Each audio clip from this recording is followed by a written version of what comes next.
I came across a quote recently that came from an overconfident worker aboard the Titanic right before its maiden voyage. This is what he said: "God himself could not sink this ship."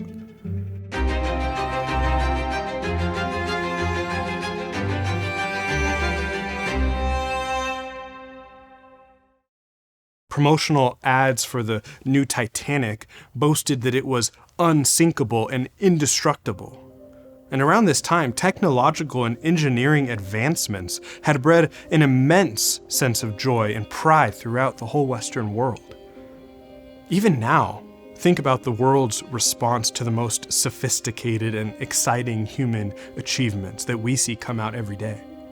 We're tempted to think that more knowledge and more intelligence are humanity's pathways to greater happiness and satisfaction.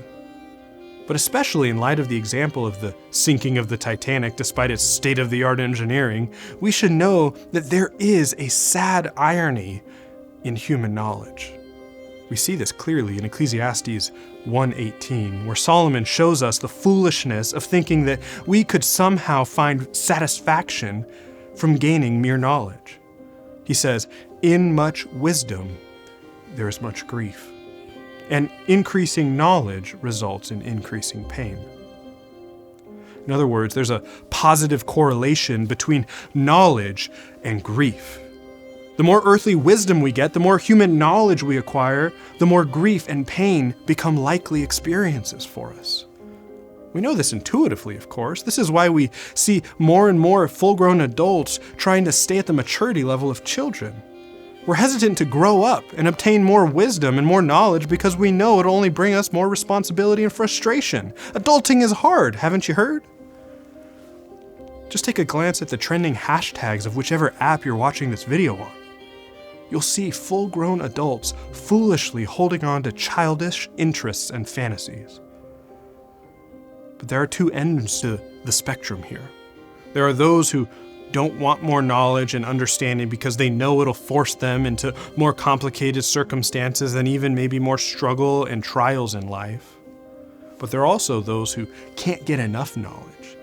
They crave earthly understanding and mere human wisdom because they think it'll satisfy them. These are the people to whom Solomon directs his correction in Ecclesiastes 1.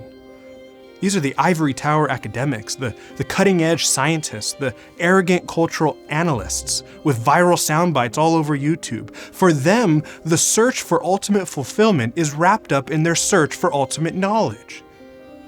And we can all, even in small ways, be susceptible to this error.